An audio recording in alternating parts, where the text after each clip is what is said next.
하나님의 말씀을 같이 읽습니다. 5장 10절부터 봉독합니다.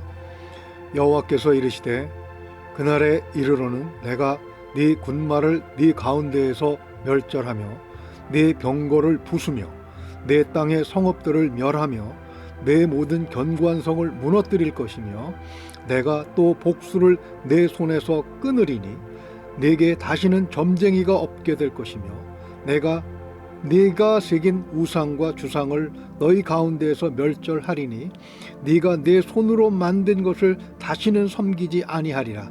내가 또 네 아세라 목상을 너희 가운데에서 빼버리고 네 성읍들을 멸할 것이며 내가 또 진노와 분노로 순종하지 아니한 나라에 갚으리라 하셨느니라. 6장 너희는 여호와의 말씀을 들을지어다. 너는 일어나서 산을 향하여 변론하여 작은 산들이 네 목소리를 듣게 하라 하셨나니 너희 산들과 땅의 견고한 지대들아 너희는 여호와의 변론을 들으라. 여호와께서 자기 백성과 변론하시며 이스라엘과 변론하실 것이라. 이르시기를 내 백성아 내가 무엇을 네게 행하였으며 무슨 일로 너를 괴롭게 하였느냐. 너는 내게 증언하라. 내가 너를 애굽 땅에서 인도해 내어 종 노릇하는 집에서 속량하였고 모세와 아론과 미리암을 네 앞에 보냈느니라. 내 백성아 너는 모압 왕 발락이 꾀한 것과 부올의 아들 발람이 그에게 대답한 것을 기억하며 싯딤에서부터 길갈까지의 일을 기억하라. 그리하면 나 여호와가 공의롭게 행한 일을 알리라 하실 것이니라. 아멘. 기도합니다. 하나님 아버지, 2020년 코로나19로 인해서 전 세계가 고통 가운데 있을 때에 1년 동안 저희를 지켜 돌아보아 주시고 임마누엘 하셔서 지금까지 큰 어려움 없이 지내게 하심을 감사를 드립니다. 2020년 마지막 예배를 주 앞에 영상으로 드리게 될 줄은 아무도 상상하지 못했을 것입니다.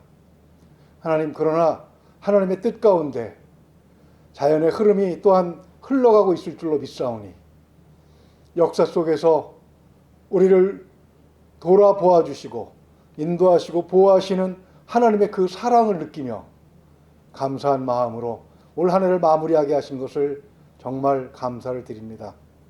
하나님 아버지, 용기를 잃지 않고 2021년을 맞이할 수 있도록 하나님의 백성에게 주신 놀라운 특권을 마음껏 사용하며 2021년에는 어두운 곳에 빛이 되는 우리들이 되기를 소망합니다. 각 가정마다 하나님께서 지켜주시고 인도하신 것처럼 또한 21년에도 하나님께서 지켜주실 줄로 믿습니다. 생업과 우리 자녀들의 성장과 학업에 하나님의 놀라운 축복이 함께하기를 소망합니다. 하나님 말씀을 통해서 믿음이 깊어지는 귀한 시간 되게 인도하여 주시옵소서. 살아계신 하나님의 숨결을 느낄 수 있도록 인도하여 주시옵소서. 모든 것을 주님께 의탁하오며 우리 주 예수 그리스도 이름으로 감사하며 기도하옵나이다. 아멘. 2020년 마지막 주일입니다. 올해가 시작될 때만 해도 전 세계 누구도 이렇게 오래도록 팬데믹으로 고통을 받을 줄은 상상하지 못했겠지요. 우리나라도 며칠째 1000명을 훨씬 상회하는 확진자들이 발생을 하고 있습니다. 우리는 그래도 양반이더군요. 미국 같은 경우에는 하루에 3만 명을 육박하는 확진자가 발생하고 있고 벌써 하루에 500명이 넘는 생명이 정말 값없이 어처구니 없게 사라지고 있습니다. 한국 사람 치고 LA에 친척이나 친구 한두 사람 없는 사람은 없을 것 같습니다. 저도 여러 명을 두고 있는 입장에서 뉴스를 보고 깜짝 놀랐습니다. 하루에만 목요일 날 뉴스였는데요. 하루에만 148명이 숨졌고 그것은 10분에 1명씩 죽고 있다는 그런 통계로 나타나고 있습니다. 정말 걱정이 아닐 수가 없습니다. 그동안 이 코로나19로 인해서 우리가 믿어왔던 많은 그 토대들이 무너지고 있는 것을 우리가 목격하고 있지요. 우리의 안전을 보장하고 우리의 생명을 보장하고 우리의 생활을 지켜준다고 믿었던 것들이 이런 경우에는 전혀 힘을 쓰지 못한다고 하는 사실을 우리가 확인하고 있는 것입니다. 그러나 이미 어떤 전문가들은 미국 같은 예를 들어보면은 의료 시스템 이래 가지고는 안 된다라는 의견들이 많이 제기됐었습니다. 하지만 현 체제 하에서 그것으로 인해 이익을 누리는 사람들이 다수가 있기 때문에 큰 문제가 없는 한 변화를 기대할 수는 없었죠. 그러나 이제는 어떻게든 어떤 변화든 가져가야 할 것입니다. 오늘 우리가 읽은 본문 미가서 5장 10절에서 14절을 보면 무시무시한 동사들이 총동원되고 있습니다. 멸절하며 부수며 멸하며 무너뜨릴 것이며 끊으리니 없게 될 것이며 빼버리고 등등. 이 짧은 본문에 이런 단어들이 집약되어 있는 이유가 무엇이겠습니까? 그것은 하나님께서 이스라엘을 완전히 무너뜨리시겠다고 미가 선지자를 통하여 공언하고 계시는 것입니다. 15절을 보게 되면요, 진노와 분노로 순종하지 아니한 나라에 갚으리라 하셨으니 이것은 심판의 의미가 있는 것이겠지요. 도대체 이스라엘은 무엇을 잘못했기에 하나님을 진노하게 하고 분노하게 하신 것이겠습니까? 아예 하나님을 모르는 사람들, 모르는 나라도 그 시대에 상당히 많지 않았습니까? 단지 유다가 순종하지 않았다는 것 때문에 아예 하나님을 모르는 나라들은 승승장구하는데 이렇게 심판의 대상이 되어야 하는 이유가 무엇이겠습니까? 하나님은 너무 가혹한 저사가 아닌가요? 우리 그렇게 생각해 볼 수 있겠지요. 이에 대한 대답은 아모스서 3장 2절에서 이렇게 명확하게 제시하고 있습니다. 내가 땅의 모든 족속 가운데 너희만을 알았나니 그러므로 내가 너희의 모든 죄악을 너희에게 보응하리라 하셨나니 아멘. 하나님께서 이스라엘 민족을 선택하시고 다른 민족에게 베푸신 적이 없는 은혜와 사랑을 공급해 주셨습니다. 구약 성경은 그렇게 하신 목적과 이유를 크게 세 가지로 제시하고 있습니다. 첫째는 복의 통로가 되게 하시겠다는 것이죠. 창세기 12장 3절을 보게 되면 아브라함에게 이렇게 말씀하십니다. 너를 축복하는 자에게는 내가 복을 내리고 너를 저주하는 자에게는 내가 저주하리니 땅의 모든 족속이 너로 말미암아 복을 얻을 것이라 하신지라. 아멘. 둘째는 제사장 나라가 되게 하시겠다는 것이었습니다. 출애굽기 19장 6절을 보면 너희가 내게 대하여 제사장 나라가 되며 거룩한 백성이 되리라. 너는 이 말을 이스라엘 자손에게 전할지니라. 아멘. 그리고 마지막 세 번째는요, 이 두 가지 목적을 위해서 이스라엘 민족을 모든 민족이 뛰어나게 하시겠다는 것입니다. 신명기 28장 1절을 제가 읽어드립니다. 내가 내 하나님 여호와의 말씀을 삼가 듣고 내가 오늘 내게 명하는 그의 모든 명령을 지켜 행하면 내 하나님 여호와께서 너를 세계 모든 민족 위에 뛰어나게 하실 것이라. 아멘. 오늘 말씀은 유다가 하나님의 이 은혜를 계속 입기에는 철저히 실패했다는 것을 말씀하고 있습니다. 하나님께서 북쪽 이스라엘을 통해서 실패의 대가가 어떠한가 하는 것을 이미 보여주셨어요. 그런데 이스라엘 중에 남은 유다도 실패한 북이스라엘의 발자취를 그대로 따라가고 있는 것입니다. 사람은 이렇게 실패해도 하나님은 실패하실 수 없는 것이죠. 하나님께서는 남은 자 중에 하나님의 목적을 성취하도록 조처를 취하실 필요가 있으셨던 것입니다. 그 조처가 오늘 본문 말씀 중에 5장 10절에서 15절까지 기록이 되어 있는 것입니다. 자, 하나님께서 새 역사를 이루시려는 그런 조처는 어떤 것이 있겠습니까? 하나님께서는 이미 미가 선지자를 통해서 새 시대, 새 역사를 열어갈 리더가 태어나실 것을 선포하셨습니다. 그러나 현재 남북 이스라엘은 베들레헴에서 태어나실 예수 그리스도와 함께 새 역사를 열어 나가기는커녕 오히려 더 큰 방해만 될 뿐인 것이죠. 새 역사를 위해서 하나님께서 조처하신 것은 세 가지입니다. 오늘 본문을 통해서 정리를 한번 해보겠습니다. 첫째로 틀을 바꾸시기로 하신 것입니다. 10절과 11절을 한번 봐주시기 바랍니다. 10절을 보게 되면 그 날이라고 되어 있지요. 물론 북이스라엘이 아수르에게 멸망한 것처럼 남유다가 바벨론에게 멸망할 시간을 말씀하신 것입니다. 나라가 유지하는 데 있어서 군사적인 힘은 너무나도 중요합니다. 이것이 없으면 나라는 무너지죠. 남유다는 북이스라엘이 아수르에게 무너지고 남유다도 핍박을 당하는 상황에서 강한 군대의 필요성을 느꼈습니다. 그래서 강한 군대를 키웠어요. 그리고 성곽을 튼튼하게 쌓았습니다. 그렇게 하는 것은 너무나도 당연한 행동이겠지요. 새 역사를 열어간다고 하더라도 그런 튼튼한 방비가 있어야 새 역사도 열어갈 수 있는 것 아니겠습니까? 그런데 하나님께서는 이렇게 중요한 군대를 멸절시키고 견고한 성을 무너뜨리시겠다고 하시는 것입니다. 그 이유가 무엇이겠습니까? 유다가 군대를 강하게 조련하고 성을 든든하게 쌓았던 것은 앞에서 말씀드린 것처럼 주변 강대국들로부터 계속해서 위협을 받는 불안한 상황 때문이었습니다. 그런데 강한 군대를 가지게 되었고 난공불락의 성을 가졌다는 자부심을 가지게 되었을 때 그들은 큰 오판을 하게 돼요. 그것은 주변 강대국들이 자신의 군대와 성의 완벽함을 보고 공격해오지 못한다고 생각을 했던 것입니다. 그것이 그들을 교만하게 만든 것이에요. 하나님 없이도 그들 스스로 자신을 지킬 수 있다는 자부심에 그들은 하나님과 점점 멀어지게 되었던 것입니다. 그것은 그들이 아수르와 같은 강대국의 위협을 받으며 불안함 속에서 하나님을 원망하는 마음을 가졌었기 때문입니다. 하박국 선지자의 그 메시지를 보면 이스라엘 사람들은 그렇게 생각을 했습니다. 아니 하나님께서 우리를 지켜주신다고 하시면서 왜 할례도 받지 못한 저런 맹수 같은 자들이 계속해서 우리를 위협하도록 그냥 놔두시는 것입니까? 라는 의문을 그들은 늘 가지고 있었던 것입니다. 그러나 그것은 은혜를 은혜로 받지 못하는 잘못된 생각이었지요. 다른 많은 사람들이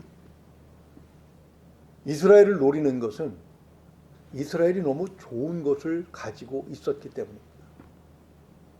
창세기 3장 8절을 보게 되면 하나님께서 모세에게 이스라엘 후손, 즉 지금 애굽의 노예 생활을 하는 자들을 해방시키라는 명령을 주십니다.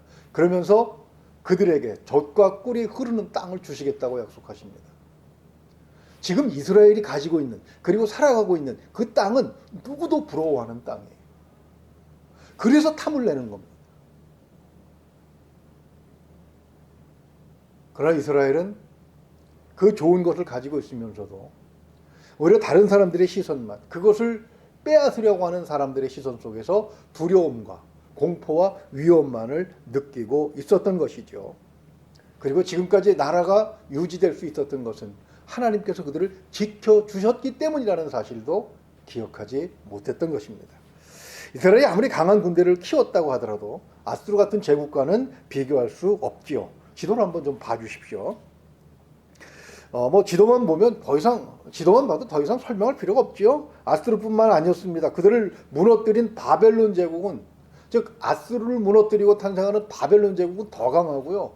바벨론을 무너뜨리는 메데 바사, 이어지는 마케도니아 훨씬 더 강해집니다. 로마는 말할 것도 없죠. 그런 나라들이 역사상 등장하려고 줄지어 기다리고 있는데 이스라엘은 그 조그만 나라 안에서 군대 조금 강하게 키웠다고 하나님이 없어도 된다는 오만한 생각을 가지고 있었던 것입니다. 하나님께서는 그 강대국을 물리쳐 이기실 다른 계획을 가지고 계셨어요. 그런데 유다는 그 조그만 군대를 믿고 하나님의 계획을 받아들이기를 거부하고 있었던 것입니다. 하나님께서 그 유다 족속이 믿고 있는 그 군대를 무너뜨리고 그들이 안주하려고 하는 성곽을 부셔뜨리지 않는다면 그들은 하나님의 새 역사에 방해만 될 뿐이었다는 사실입니다. 우리의 삶 또한 같은 원리가 작용한다고 볼 수 있습니다. 하나님께서 새해에는 우리를 향한 새로운 계획을 가지고 계십니다. 그런데 우리가 그것을 담을 그릇을 준비하지 않고 우리가 안주하던 그 틀에 갇혀 있다면 하나님께서는 어떻게 하셔야 하겠습니까? 코로나19를 통해서 본 우리나라 교회와 성도들은 하나님의 말씀을 믿는다고 하면서 철저하게 세속적인 논리에 젖어 있다는 사실을 그대로 세상에 드러내고 말았습니다. 그동안 나라의 경제가 급속도로 발전했기 때문에 그 속에서 우리가 어떤 역할을 해야 되는지 그거에 대한 성찰을 할 시간조차 없었던 결과이기 때문이겠죠. 그렇지만 그것만은 아닙니다. 세상을 부러워하고 또 세상을 따라가지 못하면 도태될 것만 같은 그런 불안이 작용한 결과라고 볼 수 있습니다. 그러다 보니까 큰 건물, 화려한 실내 장식, 거대한 조직, 그리고 물질적인 풍요가 하나님을 잘 믿어서 복받은 결과라고 믿게 되었고, 그리고 그러한 생각들은 무리한 빚을 내어서 예배당 건물을 짓게 되고, 또 그런 외형적인 것을 통해서 세상의 교회를 과시하려고 하는 그런 욕심도 있었던 것입니다. 코로나19가 장기간 계속되면서 그렇게 지어진 또는 지어지고 있는 교회들이 속수무책으로 경매로 넘어가고 있는 것을 보도를 통해서 보았습니다. 속이 너무나도 아팠어요. 600억 가까운 엄청난 돈을 들여 지은 교회가 100억대에 낙찰이 됩니다. 언젠가도 말씀을 한번 드렸습니다. 누가 낙찰을 받았겠습니까?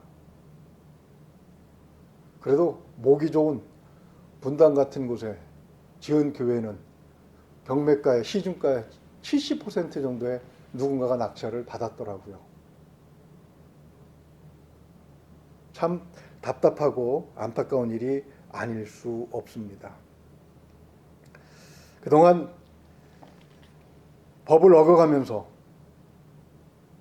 예배당의 규모를 늘리기에 여념이 없었고, 그로 인해서 이루어진 결과로 세상의 우월함을 과시하기도 했지만, 가장 무서운 것은 정말 아나무인격으로 심지어는 하나님을 모독하기까지 하는 그런 행위들을 우리는 눈으로 목도하고 있는 것입니다.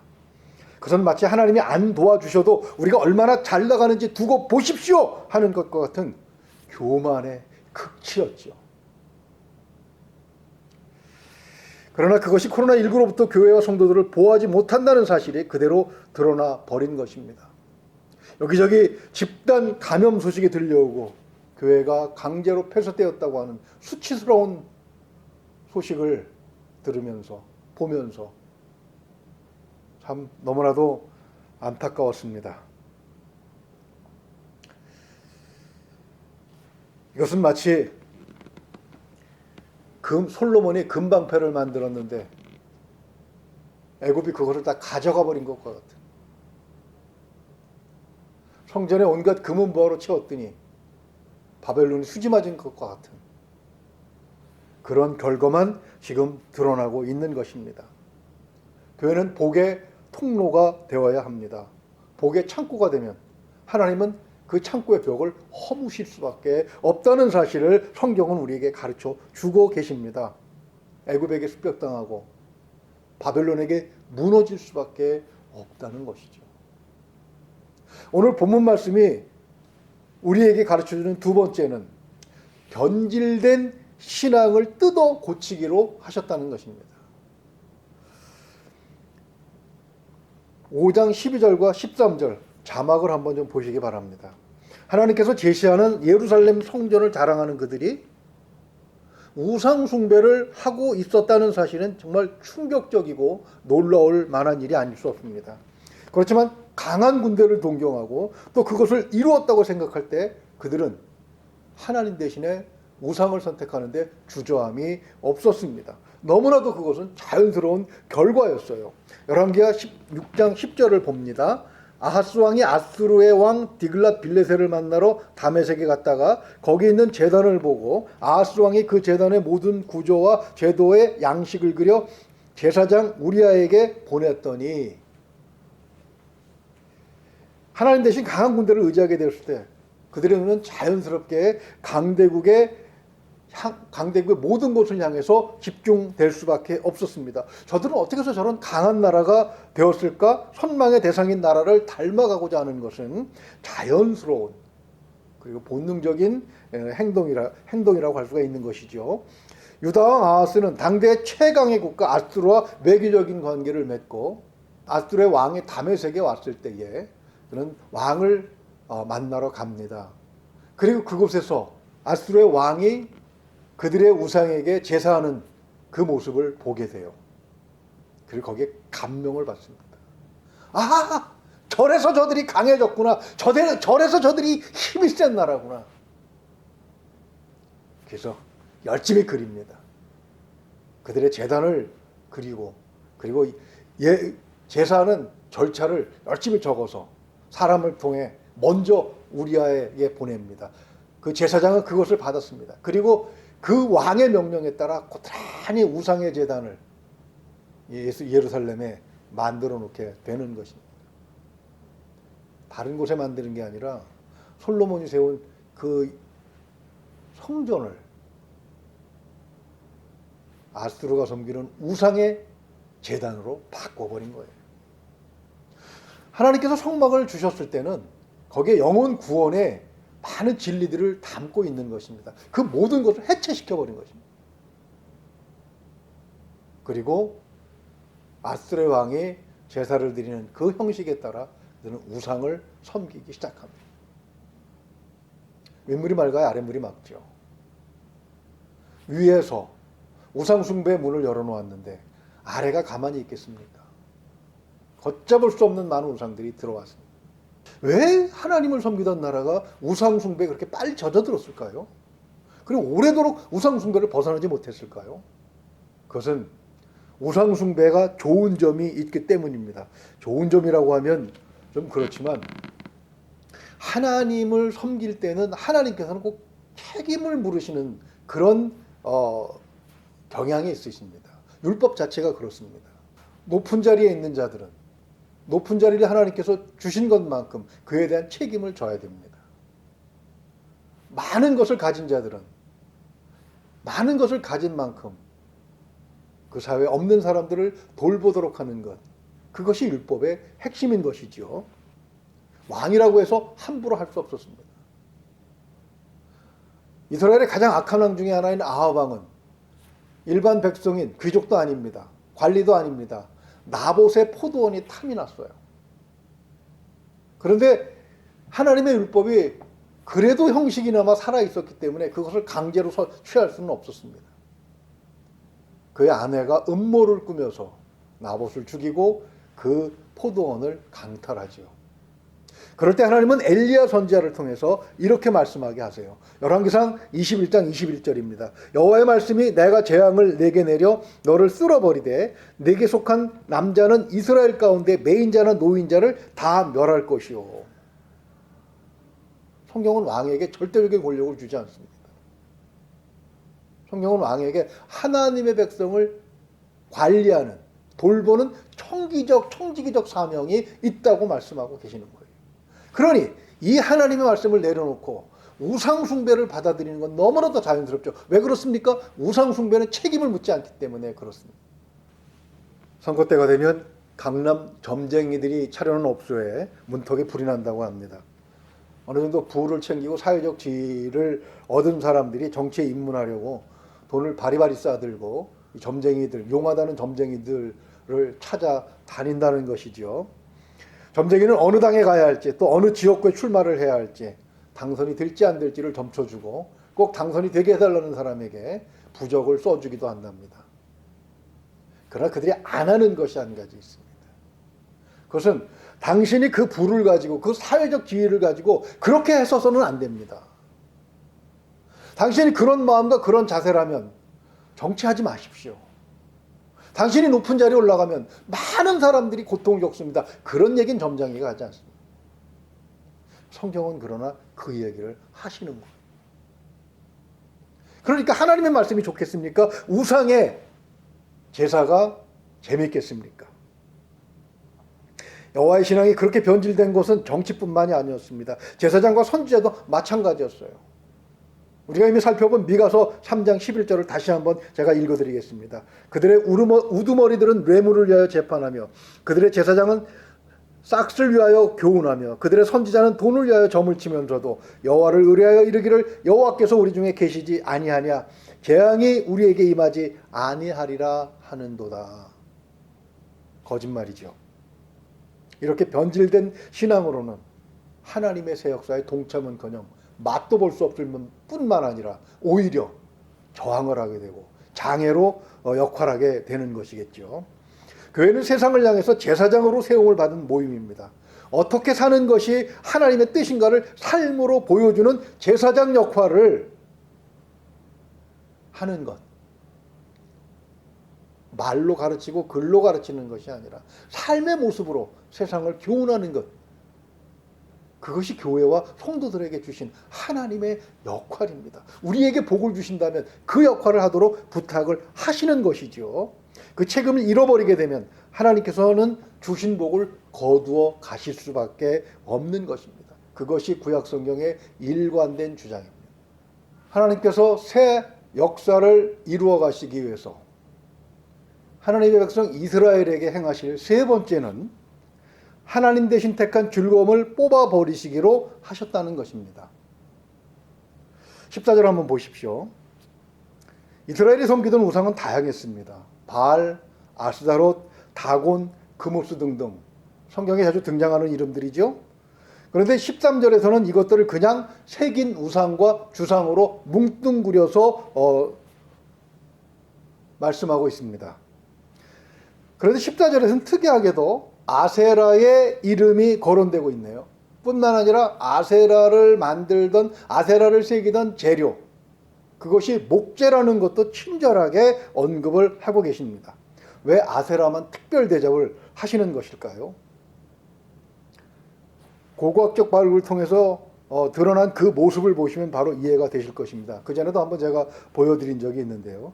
이 아세라 우상은 구하기 쉽고 다루기 쉬운 목재를 이용해서 만들었습니다. 그만큼 쉽게 구했고 많은 사람들이 개인적으로 소지할 수 있는 편리함이 있었던 것이죠. 열왕기하 23장 7절을 보게 되면 이것이 어떤 용도로 쓰였는지를 암시하고 있습니다. 이 여신상은 지금은 많이들 사용하는 용어로 표현하자면 성적 판타지를 제공하는 그런 도구였던 것입니다. 성경에서도 그것을 증언하고 있습니다. 앞에서 말씀드린 열왕기하 23장 7절을 제가 읽어드리죠. 또 여호와의 성전 가운데 남창의 집을 헐었으니 그곳은 여인이 아세라를 위하여 휘장을 짜는 처소였더라. 이 사진의 설명을 보게 되면 이스라엘 박물관에 있는 것으로 주님 오시기 13세기 전에 제작된 것으로 알려져 있습니다. 한번 생각을 해보십시오. 그 당시에는 잡지가 있었겠습니까? 신문이 있었겠습니까? 라디오나 TV가 있었겠습니까? 컴퓨터나 인터넷은 상상도 할 수 없었던 시대입니다. 해가 뜨면 일어나서 일하고 해가 지면 들어가서 자야 하는 그런 시대에 사람들에게 있는 유일한 즐거움이 어떤 것이었겠습니까? 남녀 간의 관계였을 것입니다. 오늘날 세상이 곁에 두고 즐기는 그런 것들 대신에 당시 고대 사람들은 이런 우상 제작자들이 상상했던 성적 판타지가 표현된 이 아세라 목상을 가까이 두고 그들이 원하는 것을 누리고자 했던 것이지요. 율법은 이것 하지 마라 저것 하지 마라 하는 골치 아픈 말씀들로 구성이 되어 있습니다. 그런 율법을 익히면서 묵상하고 시간을 보내는 것보다 아세라 목상을 옆에다 두고 상상력을 동원하면서 온갖 성적 판타지를 즐기는 것, 그것이 훨씬 재밌고 즐거웠을 것입니다. 그러나 그러는 사이에 하나님의 말씀은 점점 멀어져 가고, 그리고 멀어지는 만큼 하나님 앞으로 가는 것, 하나님의 말씀을 순종하는 것, 이런 것들은 점점 귀찮아지고 그리고 가치가 없어 보이게 되겠죠. 14절 말씀은 6장으로 그대로 연결이 됩니다. 하나님께서 그들과 변론하자고 하십니다. 산은 권력자를 말하고 견고한 지대는 아마도 그 지역을 차지하고 군림하고 있었던 장로들과 같은 유지들을 의미한다고 봅니다. 그들이 미가 선지자의 말에 은근히 반기를 들었죠.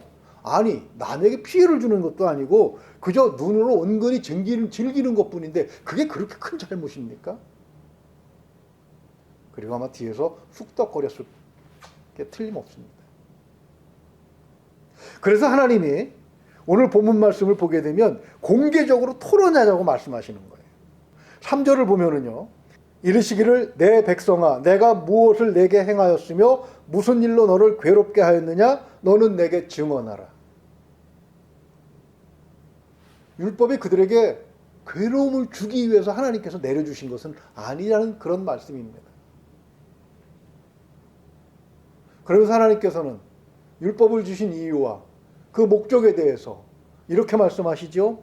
5절을 보면 내 백성아 너는 모압 왕 발락이 꾀한 것과 부올의 아들 발람이 그에게 대답한 것을 기억하며 시딤에서부터 길갈까지의 일을 기억하라. 그리하면 나 여호와가 공의롭게 행한 일을 알리라 하실 것이니라. 아멘.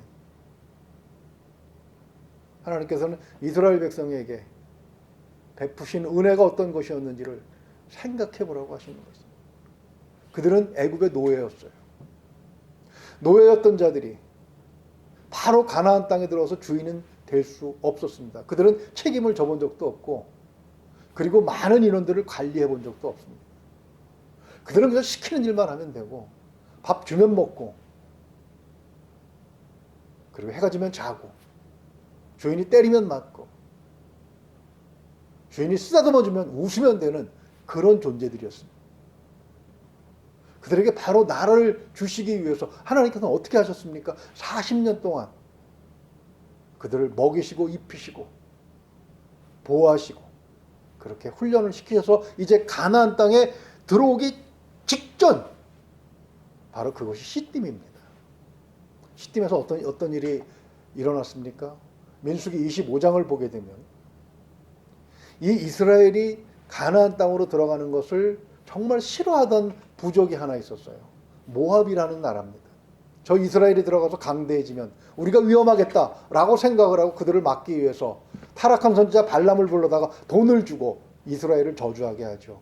하나님께서 막으시는 바람에 발람은 자기 뜻을 성취하지 못합니다. 그렇게 철수하려고 하는데 발락이 바짓가랭이를 붙잡고 늘어집니다. 한 가지만 가르쳐 주십시오. 저들을 물리칠 수 있는 비결이 있을 것 아닙니까? 그래서 발람이 제시한 것이 저들은 40년 동안 광야에서 아주 심심한 삶을 살아온 사람들이다. 모압의 여자들이 예쁘게 꾸미고 저 남자들을 유혹하면 저들은 틀림없이 타락할 것이다. 그래서 모압의 여자들을 대거 투입합니다. 아니나 다를까 이스라엘의 남자들은 거침없이 넘어왔습니다. 그 결과가 어떻습니까? 민수기 25장 9절을 보게 되면 그 연병으로 죽은 자가 2만 4천 명이었더라. 그렇게 처참한 결과를 남기고 길갈에 가서 할례를 받은 후에 비로소 이스라엘은 여리고성을 점령하게 됩니다. 할례는 하나님의 백성으로 살겠다고 하는 고백이고 각오고 결단이죠. 하나님께서 그렇게 그들에게 귀한 것을 주셨습니다. 그런데 그들이 그 땅을 차지하고 나니까 이번엔 어떻게 합니까? 아세라 목상을 곁에 두고 하나님의 말씀 대신에 그 목상이 표현하고 있는 인생의 즐거움을 누리려고 하는, 그러면서 점점 하나님으로부터 멀어져 갔던 것입니다. 이런 성적 쾌락이 그저 상상으로만 끝났겠습니까? 열왕기하 23장 7절은 그것이 행동으로 옮겨졌다는 사실을 보여주고 있습니다. 심지어는 이성 간의 문제가 아니라 동성애를 즐기는 데까지 타락해버린 그런 증언을 열왕기하 23장 7절이 우리에게 암시하고 있는 것입니다. 그것이 파괴되지 않는다면 아세라상을 가진 사람에게 있어서 하나님은 최고로 대접을 받으신다 해도 2등인 거죠. 하나님이 어떻게 2등이 되실 수가 있습니까? 하나님 무엇을 하신다고 하더라도 항상 우선순위에서 밀리시게 될 것 아닙니까? 그렇게 될 경우 하나님은 그 사람에게 있어서, 그 나라에게 있어서, 그 집단에게 아무것도 하실 수가 없으신 것이죠. 그림을 한번 보십시오. 나비의 일생을 보면 알이 부화해서 애벌레가 되고 꼬치 안에서 번데기로 지내다가 고치를 깨고 나와서 비로소 훨훨 날아다닙니다. 요한복음 1장 12절을 보게 되면 하나님께서는 우리에게 하나님의 자녀가 되는 권세를 주셨다고 말씀하고 있습니다. 하나님의 자녀. 요한복음이 기록될 당시의 관점으로 보게 되면 자녀는 아버지의 것을 그대로 물려받습니다. 재산만 물려받는 것이 아니고요. 사회적 지위와 사회적 명성까지 그대로 물려받습니다. 즉 하나님의 자녀라고 하는 것은 엄청난 호칭인 것이죠. 엄청난 신분의 변화입니다. 근데 그 길이 그냥 가는 길이 아니라 권세라는 말을 사용합니다. 이스라엘은 세속적인 유혹에 빠져서 하나님께서 그들을 향하셨던 그런 계획들, 그들을 향해서 품고 계셨던 계획들을 하나도 받아 누리지 못했습니다. 하나님께서는 그 아들 예수 그리스도께서 그의 백성들과 함께 펼쳐나갈 새 시대, 새 목적의 새 역사를 위해서 지금 이스라엘이 안주하고 있는 그 틀을 깨버리셔야 했던 것입니다. 자발적으로 깨진 것이 아니기 때문에, 그들이 붙잡고 놓질 않았기 때문에 하나님이 강제로 그것을 깨뜨리실 수밖에 없었습니다. 그 바람에 많은 고통과 아픔이 따를 수밖에 없었겠지요. 2020년 우리가 뜻한 바를 이루지 못했다면 그것은 코로나19 때문만은 아닐 것입니다. 더 근본적인 이유가 내 안에 있다는 것을 우리는 생각해야 합니다. 왜냐하면 우리는 철저히 하나님만을 의지해야 하는 존재들이고, 그랬다면 하나님만을 철저하게 의지했다면 뜻한 바를 이루지 못함이 없기 때문이죠.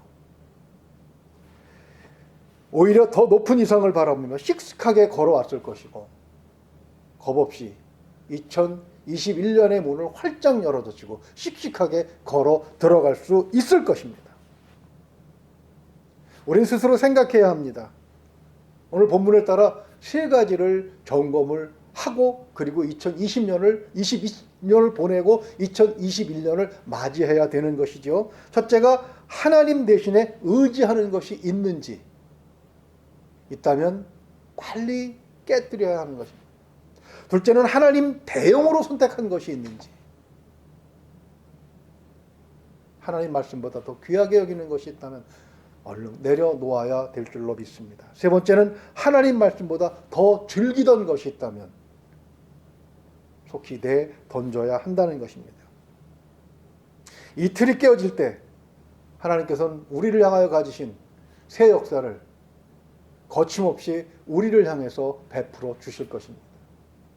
그리고 그것은 2021년을 마무리했을 때 큰 영광으로 드러나게 되겠지요. 이 하나님께서 주도하시는 영광된 길에 아무런 거리낌 없이 동참할 수 있는 저와 여러분 될 수 있기를 주님의 이름으로 축원을 드립니다. 기도하겠습니다. 사랑이 많으신 우리 아버지 하나님, 이스라엘의 역사를 통해서 팬데믹 상태에 있는 우리 자신을 돌아보게 하시니 감사합니다. 2020년을 마무리하며 2021년으로 넘어갈 때에 하나님께서 우리를 향하신 새로운 계획, 새 역사를 이루심에 우리가 거침없이 동참할 수 있도록 우리가 안주하던 모든 것들을 내려놓기를 소망합니다. 하나님 대신에 의지했던 것, 하나님 대용으로 삼았던 것, 그저 우리의 편리를 위해서 하나님보다 더 높였던 것, 그리고 육체의 쾌락을 위해서 하나님 대신에 즐겼던, 말씀보다 더 귀하게 여겼던 모든 것들을 내려놓게 하여 주시옵소서. 하나님, 우리는 연약합니다. 보이지 않는 코로나19 바이러스에 전전긍긍하는 것이 우리들의 연약함의 증거입니다. 하나님, 하나님께서 우리와 함께 계실 때에 우리가 비로소 바른 길을 걸을 수 있을 줄로 믿사오니 하나님 앞에 가기 위하여, 하나님의 말씀을 수용하기 위하여, 하나님의 말씀에 순종하기 위하여 모든 것을 내려놓고 씩씩하게 2021년으로 다가갈 수 있도록 하나님 우리들을 도와주시옵소서. 각 가정마다 하나님의 크신 축복이 함께 하시기를 원합니다. 건강에 복을 주시고 생업에 복을 주시고 우리 자녀들이 무럭무럭 잘 자라며 지혜롭게 되는 복을 허락하여 주시옵소서. 그러나 그 무엇보다도 먼저 하나님과 가까워지는 그런 복이 임하기를 소망합니다. 그 가운데서 모든 것을 새롭게 이루어 가시는 예수 그리스도를 따라 걸어가는 우리가 될 수 있도록 하나님 함께하여 주시옵소서. 감사하며 우리 주 예수 그리스도 이름으로 기도하옵나이다. 아멘.